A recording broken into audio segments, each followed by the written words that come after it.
వార్తలు చదువుతున్నది కె సుగుణ. ముఖ్యాంశాలు. వాతావరణ శాఖ హెచ్చరికల నేపథ్యంలో అన్ని జిల్లాల కలెక్టర్లు అప్రమత్తంగా ఉండాలని ముఖ్యమంత్రి నారా చంద్రబాబు అంటువ్యాధులు ప్రబలకుండా ముందస్తు చర్యలు తీసుకోవాలని ఆంధ్రప్రదేశ్ వైద్య ఆరోగ్య శాఖ మంత్రి వై సత్యకుమార్ యాదవ్ అధికారులను ఆదేశించారు. తెలంగాణలో చేనేత ఉత్పత్తులపై విధించిన జీఎస్టీని తొలగించాలని చేనేత జౌళి శాఖ మంత్రి తుమ్మల నాగేశ్వరరావు కేంద్ర ప్రభుత్వాన్ని కోరారు. రైతుల సంక్షేమమే లక్ష్యంగా ఆంధ్రప్రదేశ్ ప్రభుత్వం పనిచేస్తోందని చేనేత జౌళి శాఖ మంత్రి ఎస్ సవిత పేర్కొన్నారు. రిజిస్ట్రేషన్ల సేవల కోసం సమీకృత భవనాలను అందుబాటులోకి తెస్తున్నామని తెలంగాణ రెవెన్యూ శాఖ మంత్రి పొంగులేటి శ్రీనివాసరెడ్డి తెలిపారు. ఇక వార్తల వివరాలు. ఆంధ్రప్రదేశ్ రాజధాని గ్రామాల్లో 904 కోట్ల రూపాయలటామని ముఖ్యమంత్రి నారా చంద్రబాబు నాయుడు తెలిపారు. అమరావతిలోని రాష్ట సచివాలయంలో ముఖ్యమంత్రి అధ్యక్షతన జరిగిన 51వ రాజధాని ప్రాంత అభివృద్ది ప్రాధికార సంస్థ సిఆర్డీఏ అథారిటీ సమావేశంలో 9 ప్రతిపాదనలకు ఆమోదం తెలియజేశారు. ఈ సందర్భంగా ముఖ్యమంత్రి మాట్లాడుతూ రాజధానిలో చేపట్టే నిర్మాణాలను యుద్ద ప్రాతిపదికన చేపట్టాలని ఆదేశాలు జారీ చేశారు. పనుల వివరాలను ఎప్పటికప్పుడు తెలియజేసేలా ఆన్లైన్లో అందుబాటులో ఉంచాలని అన్నారు. వాతావరణం. బంగాళాఖాతంలో ఏర్పడిన తీవ్ర అల్పపీడనం వాయుగుండంగా బలపడిందని అమరావతిలోని వాతావరణ కేంద్రం తెలిపింది. ఈ వాయుగుండం ఈ రోజు ఉత్తరాంధ్ర, దక్షిణ ఒడిశా మధ్య తీరం దాటే అవకాశం ఉందని, దీని ప్రభావంతో ఆంధ్రప్రదేశ్లోని కోస్తా జిల్లాలో భారీ వర్షాలు కురిసే అవకాశం ఉందని వాతావరణ శాఖ అధికారి జి లక్ష్మి తెలియజేస్తూ, ఉత్తర కోస్తా మరియు యానాము ఈ రోజు తేలికపాటి నుంచి మోస్తరు వర్షాలు లేదా ఉరుములతో కూడిన జల్లులు చాలా చోట్ల కురిసే అవకాశం ఉంది. అత్యంత భారీ వర్షాలు 1 లేదా 2 చోట్ల కురిసే అవకాశం ఉంది. దక్షిణ కోస్తా ఆంధ్రప్రదేశ్ ఈ రోజు భారీ నుండి అతి భారీ వర్షాలు 1 లేదా 2 కురిసే నుంచి ఒక మోస్తరు వర్షాలు లేదా ఉరుములతో కూడిన జల్లులు చాలా చోట్ల కురిసే అవకాశం ఉంది. ఆంధ్రప్రదేశ్లో పలు ప్రాంతాల్లో కురుస్తున్న వర్షాలపై ముఖ్యమంత్రి నారా చంద్రబాబు నాయుడు అమరావతిలోని సచివాలయంలో సమీక్ష నిర్వహించారు. ఈ సందర్భంగా ఆయన మాట్లాడుతూ వాతావరణ శాఖ హెచ్చరికల నేపథ్యంలో అన్ని జిల్లాల కలెక్టర్లు అప్రమత్తంగా ఉండాలని సూచించారు. ఉత్తరాంధ్రలో పలుచోట్ల నదులు, వాగులు ఉప్పొంగి ప్రవహించడం, కొండ ప్రాంతాలు కోతలకు గురికావడంతో అధికారులు ముందస్తు జాగ్రత్త చర్యలు తీసుకోవాలని ఆదేశించారు. ప్రజలకు సమాచారం అందించేలా అన్ని జిల్లాల కేంద్రాల్లో కంట్రోల్ రూములు ఏర్పాటు చేయాలని అన్నారు. భారీ వర్షాల నేపథ్యంలో అంటువ్యాధులు ప్రబలకుండా అవసరమైన అన్ని ముందస్తు చర్యలు తీసుకోవాలని ఆంధ్రప్రదేశ్ వైద్య ఆరోగ్య శాఖ మంత్రి సత్యకుమార్ యాదవ్ అధికారులను ఆదేశించారు. అమరావతిలోని రాష్ట సచివాలయంలో అంటువ్యాధుల సన్నద్దతపై మంత్రి నిన్న సమీక్ష నిర్వహించారు. ఈ సందర్భంగా ఆయన మాట్లాడుతూ వచ్చే నెల వరకు వర్షాలు పడే అవకాశం ఉన్న అంటువ్యాధుల నియంత్రణకు అవసరమైన చర్యలు తీసుకోవాలన్నారు. గతంలో నమోదైన కేసుల ఆధారంగా గుర్తించిన చర్యలు చేపట్టాలన్నారు. వాయుగుండం ప్రభావంతో తెలంగాణలోని రానున్న 3 రోజుల పాటు భారీ వర్షాలు కురిసే అవకాశం ఉందని హైదరాబాద్ వాతావరణ కేంద్రం తెలిపింది. కొన్ని జిల్లాల్లో భారీ నుంచి అతి వర్షాలు కురిసే అవకాశం ఉందని ఈ మేరకు ఆయా జిల్లాలకు రెడ్ అలర్ట్ జారీ చేసింది. ఇదిలా ఉండగా ములుగు జిల్లాల్లో భారీ వర్షాలు కురుస్తున్నాయి. ఈ నేపథ్యంలో జిల్లాలోని మేడారంలో జంపన్నవాగు, రామన్నగూడెం వద్ద వరద ఉధృతిని పంచాయతీరాజ్ శాఖ మంత్రి ధనసరి అనసూయ సీతక్క నిన్న పరిశీలించారు. అనంతరం ఆమె మాట్లాడుతూ, రాష్ట్రంలోనే అతి భారీ వర్షాలు 2 సార్లు ములుగు జిల్లాలోనే కురవడం జరిగింది. అయినప్పటికీ కూడా ఎలాంటి ప్రాణానికి నష్టం జరగలేదు.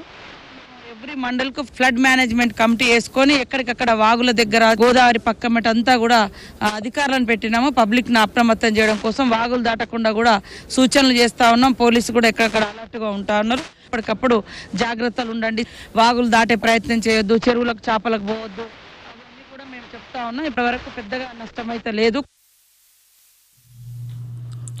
ప్రభుత్వ సంక్షేమ వసతి గృహాల్లో విద్యార్థులకు నాణ్యమైన విద్యను, వసతిని అందించేందుకు చర్యలు చేపడుతున్నామని ఆంధ్రప్రదేశ్ సాంఘిక సంక్షేమ శాఖ మంత్రి డోలా శ్రీ బాల వీరాంజనేయ స్వామి తెలిపారు. విశాఖపట్నంలో నిర్వహించిన సాంఘిక సంక్షేమ సదస్సులో ఆయన నిన్న పాల్గొన్నారు. ఈ సందర్భంగా సంక్షేమ వసతి గృహాల నిర్వహణకు తీసుకోవాల్సిన చర్యలపై అధికారులకు పలు సూచనలు చేశారు. అనంతరం మంత్రి పాత్రికేయులతో మాట్లాడుతూ, హాస్టల్ అడ్మిషన్స్ దగ్గర నుంచి ఫెసిలిటీస్, పిల్లల బిల్స్ వరకు మొత్తం కూడా మానిటర్ చేయడం జరుగుతున్నాం. ప్రభుత్వం ఏ సౌకర్యాలు కల్పిస్తా ఉన్నాయి, వార్డెన్ల దగ్గర నుంచి మేము ఏం రిజల్ట్ కావాలనేది వాళ్ళకి ఒక ఓరియంటేషన్ ఇవ్వాలనే లక్ష్యంతో కింది స్థాయిలో ఉన్నటువంటి వార్డెన్లను మేము ఈ రోజు హాస్టల్ అదే విధంగా మిడ్ డే మీల్ ఇస్తా ఉన్నాం. ఎన్నడూ విధంగా 143 కోట్ల రూపాయలతో రిపేర్లు తీసుకొస్తున్నాం. 100 కోట్లతోటి కొత్త బిల్డింగ్స్ 29 బిల్డింగ్స్ కడతా ఉన్నాం. ఆకాశవాణి ప్రాంతీయ వార్తలు వింటున్నారు.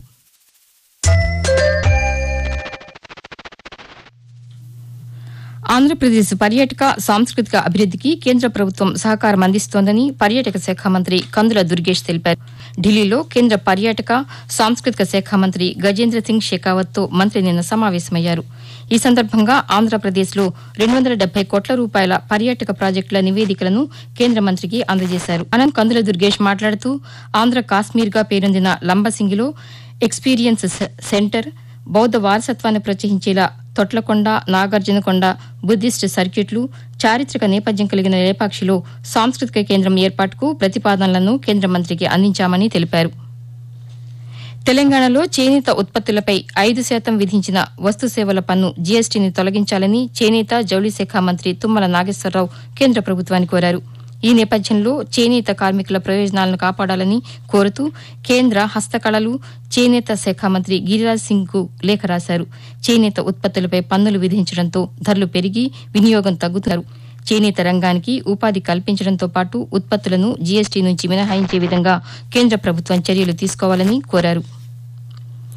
రైతుల సంక్షేమమే లక్ష్యంగా ఆంధ్రప్రదేశ్ ప్రభుత్వం పనిచేస్తోందని చేనేత జౌళి శాఖ మంత్రి ఎస్ సవిత అన్నారు. అన్నదాత సుఖీభవ నగదు జమ చేసిన నేపథ్యంలో శ్రీ సత్యసాయి జిల్లా పెనుగొండలో రైతులు నిర్వహించిన ట్రాక్టర్ల ర్యాలీలో మంత్రి నిన్న పాల్గొన్నారు. అనంతరం ఆమె పాత్రికేయులతో మాట్లాడుతూ రోడ్డు చేసే విధంగా అన్ని గ్రామాల్లో కూడా ఎన్ఆర్జీఎస్ వర్గ రోడ్లు వేసాం. మరి రైతుల పక్షపాతి ప్రభుత్వం ఎన్డీఏ ప్రభుత్వం అనే విషయం కూడా తెలియజేస్తున్నాం. గతంలో ముఖ్యమంత్రి చంద్రబాబు నాయుడు గారు ఉన్నప్పుడే పరిశ్రమలు వచ్చాయి, అనేక సెక్టార్స్ బాగుపడ్డాయి, ముఖ్యంగా ఇతర బాగుపడింది. ప్రతి ఒక్క పథకం అమలు పరుస్తున్న ప్రభుత్వం ఎన్డీఏ ప్రభుత్వం. ఒక మంచి ప్రభుత్వం, ఇది రైతాంగుల ప్రభుత్వం. ప్రజల సౌకర్యం కోసం సబ్ రిజిస్టార్ కార్యాలయాలకు సమీకృత భవనాలను అందుబాటులోకి తెస్తున్నామని తెలంగాణ రెవెన్యూ శాఖ మంత్రి పొంగులేటి శ్రీనివాసరెడ్డి తెలిపారు.